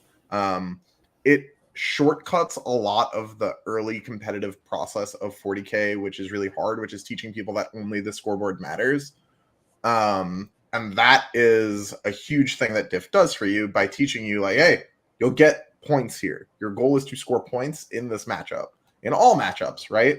Like, it is a big, and it encourages some level of interaction because, like, you know, knocking the opponent's 5 primary off there could be a diff point at the end of the game, rather than just being like, I'm going to lose anyway. Why does it matter? It also strongly discourages talking it out, which is a really, like, a dumpster fire for several reasons. But yeah, it just, like, I remember what it was like when I was new, and knowing going into a game that it was binarily just like, well, I'm going to lose, it doesn't matter, gave me, like, basically zero incentive to try to scrap when that wasn't going to be rewarded in any way, shape, or form by the organization of the tournament. That makes sense. And I think that's basically where I stand with it. All of our local events generally use differential, so our locals are kind of used to it. I can see the arguments against it, but it's also one of these things where teams is the best way to play the game. So giving people the exposure to that is nice and early is nice. But what Anthony said is the bigger part, is it gives you something to aspire to. It also levels out the, lack of a better word, the issues where you look at a matchup and go, yeah, he only won by 10 points. Right. But he won by 50. If a win is a win, if I score 100 points and Anthony scores 94 points, that's an 11-9 for me. If I score 100 points and Anthony scores 49 points, that's a 20-0 for me. I scored 100 in both cases, but the meaning of that 100 actually changes significantly. Yeah. As a general rule of, I also think a lot of the arguments against playing diff are, like, badly founded. I don't think by, like, handing someone points, you're being any nicer to them. No, because you're setting them up for a poor experience when they run into someone who decides that that's not how they play. Yeah, I mean, like, I do that, right? Like, that's me. I'm not, like, I'm extremely nice when I play against a newer player, especially at an event, right? But I'm going to demonstrate to them why this is a 20-0, right? Similarly, if I were to play against, even a college-level basketball player, I would not expect to put up a fucking point. I wouldn't expect to see my side of the court. Like, that's not a thing that's going to happen in this game that we're about to play. If you and Cliff were to play basketball. Yeah, he would fuck my world up. Like, I wouldn't even touch the ball outside of when it accidentally landed near me. But... Or if, like, Cliff did the thing where he, like, bounces it off my forehead and then shoots it in. But, like, that's the closest I'm going to get to touching the basketball in that game, right? And that's fine, because they're a lot better than me. But in the 40K, same vein, it also gives you the possibility to demonstrate to them, because you're saying showing them why it's a bad matchup does help reinforce I'm going to teach them the why, right? Like, hey, you got a little too close. Now bad shit's about to happen. Normally, if it's a new person, I'll even give them the opportunity to be like, yo, back up a little bit so that shit doesn't get, like, super crazy on you. But, like, in general, me being like, oh, bro, you're totally going to hold 2 objectives the whole game when I'm, like, up to here in their deployment zone. If I start my turn 2 by coming around to your side of the table, you should not score points in that game. Like, that's not how this works. And that's okay. Like, sometimes you make a mistake and get blown out. Unlucky. Try again next time. But in that game, you're not scoring. And that's all right. That's fine. It's not a big deal. To provide clarification, to engage in all fronts, by the way, absolutely amazing YouTube name. Does this question mean WTC diff scoring over win, draw, loss record? No. So what this means is basically using differential to score the game out at the end. And then the placings should almost always be using wins and then other tiebreakers. Yeah, I don't think that, like, it really even is particularly different. It is largely a culture thing. Like, I think the way Poland does it is fine, where it's just, like, pure diff. I think that's also okay. But it depends on what you want. And I don't see a world where, like, you could run, like, an American event like that and not have, like, riots in the streets. Not literally, but, like, I think people would be broadly pretty upset. So I think in general, going, like, win path diff is, like, pretty comfortable for US based singles events. That's what we run up here, and it works. Yeah. All right. Next question is from Sean.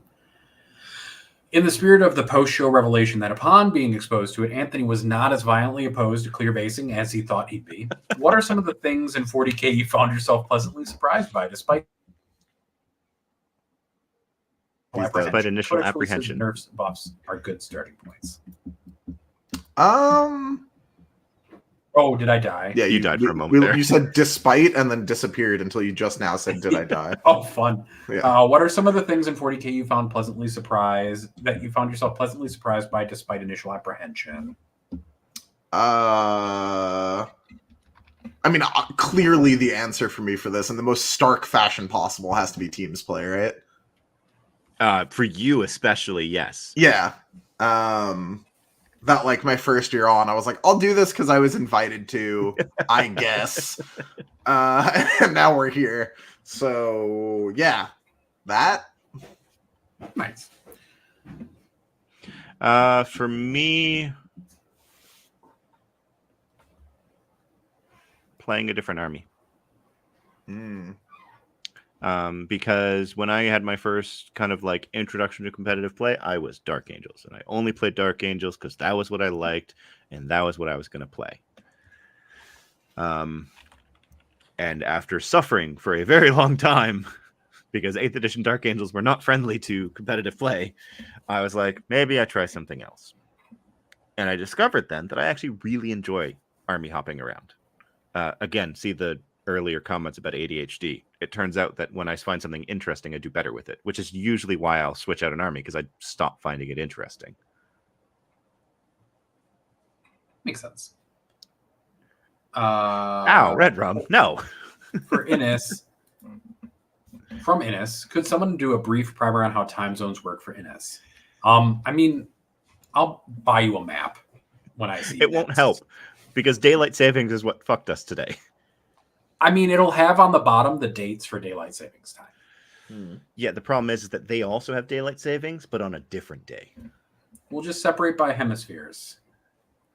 That also or it is because we have areas within this hemisphere that don't use daylight savings.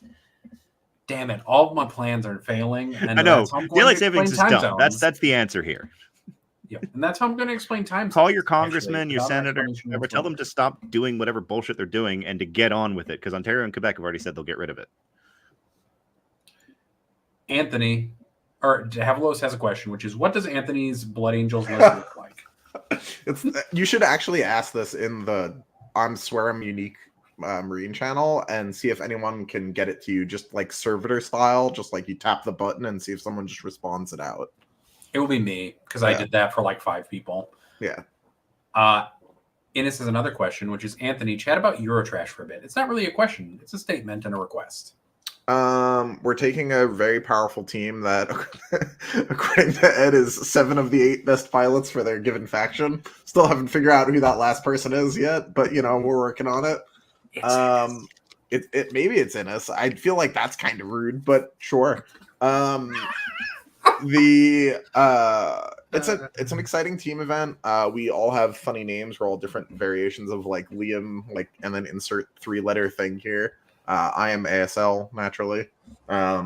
So yeah, our comp is fairly interesting. We have no Necrons, we have no Eldar, we have GSE, we have World Eaters, we have Orcs. We're going to see if we can make it through another European team event with Brian and I getting completely disrespected while we high-five and like en route to being our team's 2 highest scorers again. You know, we've only done it 3 times now. So, you know, we'll cross that bridge when we get there. Yeah, I'm really looking forward to it. I get to spend all of Friday hanging out with Dino, which the Dutch assure me is going to be a terrible time, but I really like Dino, so we'll see. And yeah, I'm really looking forward to it. It's pretty exciting stuff. I fly out Thursday night and land Friday real early, like 7 a.m., which is much earlier than I normally land from these flights.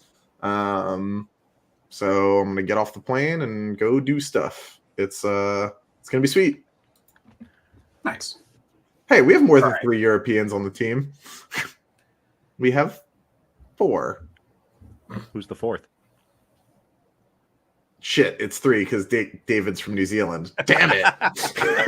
And even then, he lives in the UK, which isn't Europe anymore. Well, if you're doing that, then like it's still part of the continent, right? Yes. It's part of the continental shelf. I guess you actually remove Innis from there as well. Yeah, only 2. We tried really hard to get Pumbaa to come for us. We offered to pay for his food, drink, plane ticket, and hotel, but he can't. There's a lot. That comment happened twice and too fast. Relax. The next question is from Ben, who's back to Autark, which is, in the event you are eating a salad, what salad is it? It's usually a chicken Caesar salad because that's the only like not dye food that's available at most American events. Otherwise, it's like grease.pain suffer later food at most American events anyway. Southwest taco salad from Wendy's. I haven't had Wendy's in a minute. I just like any salad that doesn't have ranch as the dressing is usually fine by me. God, ranch sucks. I hate it so much. How can you two be so un-American? Ranch is the worst. The worst. Especially worst since you can't sauce. really describe it aside from just saying it's ranch. It's not good. I grew up in a state where ranch is put on everything, and I am so offended by it now and hate from it. The state of the like 8-layer salad where like 3 layers of it is different ambrosia flavors of ranch. Salad, yes. Yeah, ambrosia salad. If you really want to look up something painful, you can go look up ambrosia salad and, I don't know, be happy about it. We also make tater tot hot dish, if that's a thing that people want to look up, which is basically another thing. Dude, the fucking flyover states, man. Someone help them. You leave Minnesota alone. They have good cheese. Or is that Wisconsin? I am allowed to insult my home state. Nobody else is allowed to. Fucking quarantine time zone ass motherfuckers, man. You live in New Jersey. Now? Also, much better. I will not take disparagement in a Anthony, East Coast. What? 2 words. Jersey Shore. Sure, whatever. I am not going to take shit coming from a state that has its shit way more together than almost all of the Midwest states. Not even remotely true, but we're going to move on. Quick question. Just got home from work. First words I heard were about Tau. Was there a lot of Tau Codex discussion that I missed? If you scroll back to like the middle section, about 30 minutes in, we talk about Dark Angels for a minute where Jeremy is sad about it. And then we talk about the Tau previews basically from then on. Yeah. There you go. Next question is from Alex Taus, who is in my DMs asking for a Blood Angels list. Seeing Anthony get his bug code, who's easier to amuse, Anthony or his cat? I'll let Jeremy answer this because he's met us both. I don't know. Pickles didn't give me the time of day, whereas you actually paid attention to me. So probably Anthony. Fair. You are only here not too long. That's why. Yeah. I mean, it's the same issue with Logan here. Like, you stay for longer than 2 days, and he's suddenly your best friend. Yep. And then the second part is also from Thor about the question that he asked previously, but I forgot to say his name, which says, also, see you at ETC in a week. And then Knack asks, Cascade had 2 knights in the top 4, 1 Chaos, 1 Imperial, both with the Lancer. Doesn't seem like an accident. Have you played with or against the Lancer much? If I call it an accident, is that rude? It's a coincidence. It's a coincidence. Like, the Lancer is good as a data sheet. I just don't think that it's good enough to carry how bad Imperial Knights are. But yeah, I've seen the Lancer around a bunch. But like Innes said, like those 2 factions making the top 4 at Cascade is likely a consequence of a combination of it being player placed and it being the Pacific Northwest, where there's tons of those armies. Right. And then the next one is from Eric. Any of you guys going to or doing anything with Adepticon? I'm pretty sure it's just me, and I'm doing the Teams event, which is on Saturday and Sunday, because it's the actual premier event of Adepticon, not the singles event. Which is why it gets the weekend to booking, and it is actually a ton of fun. There are a few things that, like, from an old hammer perspective, that like offend me personally more than Adepticon. Fuck that event.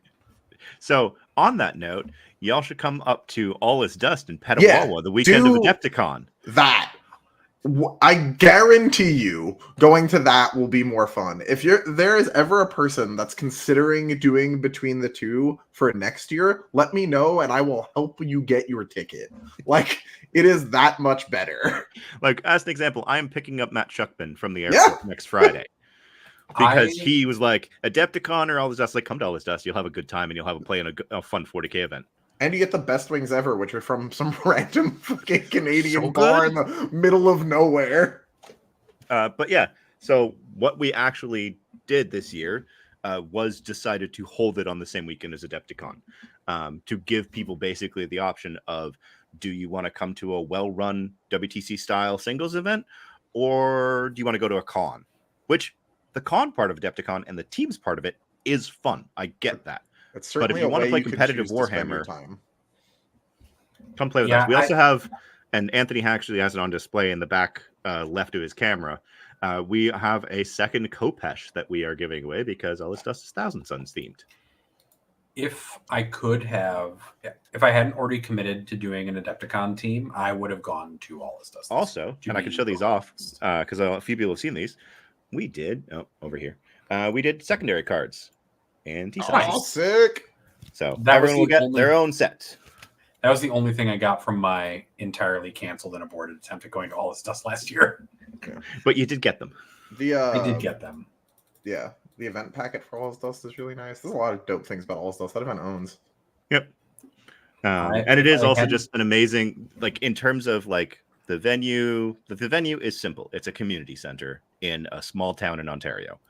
But it's very funny because like the local radio station, city council, they talk about us bringing like people from all over in, and I'm just like, Yeah, it's a real thing. we just want to have fun. And it just Alex Tao, so the secondary cards correctly printed. Yes, they are. Because I made a point of making sure that I edited them, and I even found a typo that I put in them the last time I made them. As someone who may or may not use the WTC cards, what's wrong on them? So there isn't actually an issue with the WTC cards, and I actually found this recently.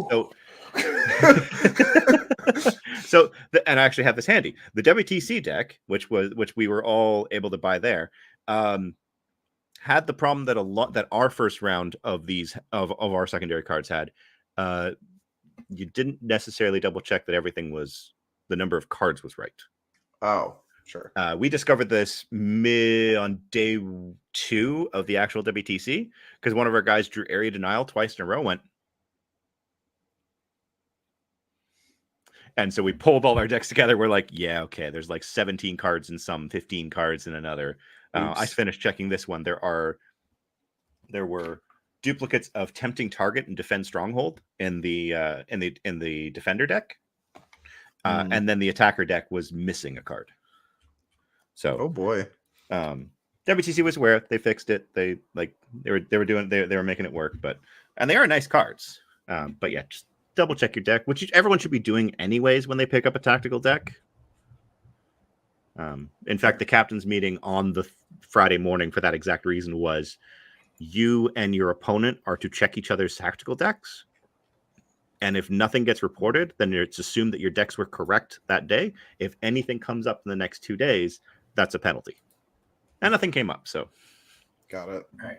The last question from Discord is, say one nice thing about Custodes, Anthony.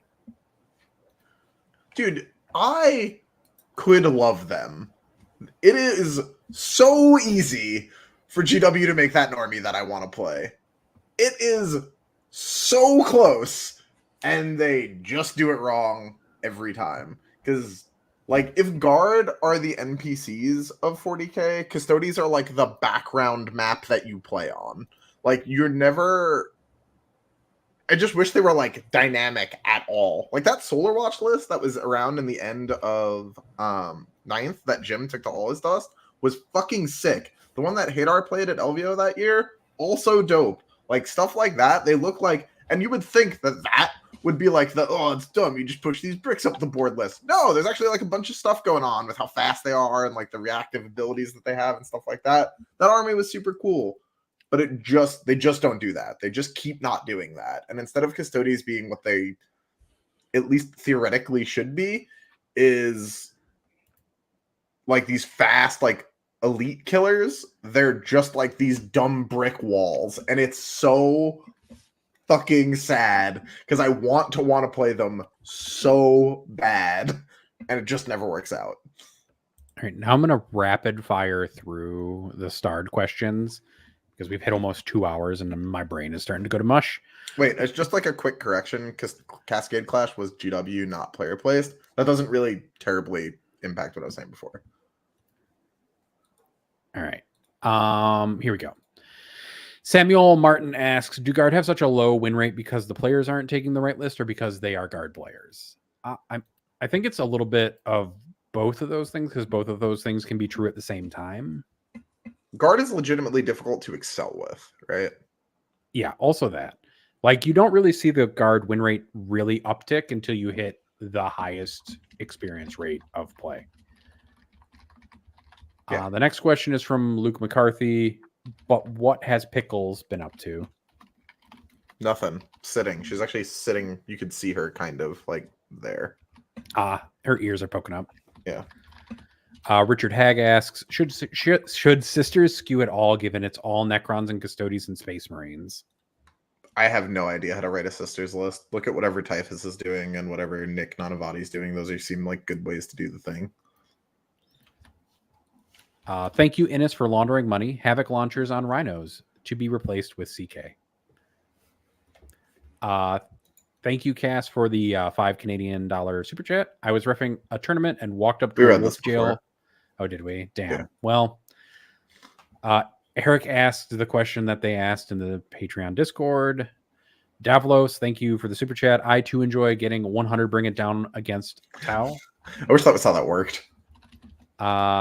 Ayer, thank you for your Icelandic 750 Icelandic kroner donation for saying sent you a NIDS code, Anthony. It works.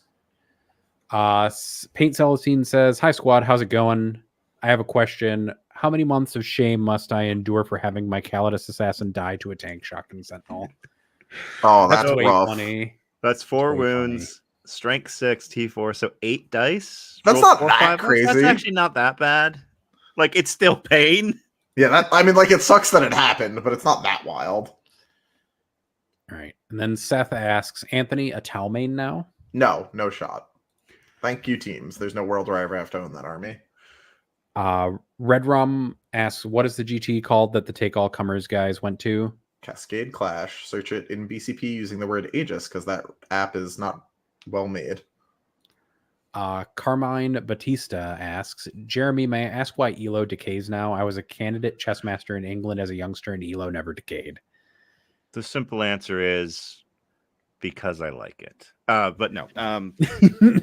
We did a bunch of analytical tests to see if decay actually had an impact on accuracy, because at the end of the day, that's what we want ELO to be. It's supposed to be a measure of skill, but it's also supposed to be a measure of like, what is your likelihood of winning this game based on relative player skill. And I found that with the current decay, which is if you're inactive for 3 months, which I might change to 13 weeks just so it's an even quarter of a year, but I don't think it'll change things much. Then your ELO will decay by 20% of the difference of your current ELO and the baseline, which is 1500. When I put that in and ran a differential between that and the baseline, we found that the accuracy went up by a few points, enough that it was meaningful, and so we kept it. And in all honesty, if you care about ELO, playing an event every 13 weeks isn't a hard ask.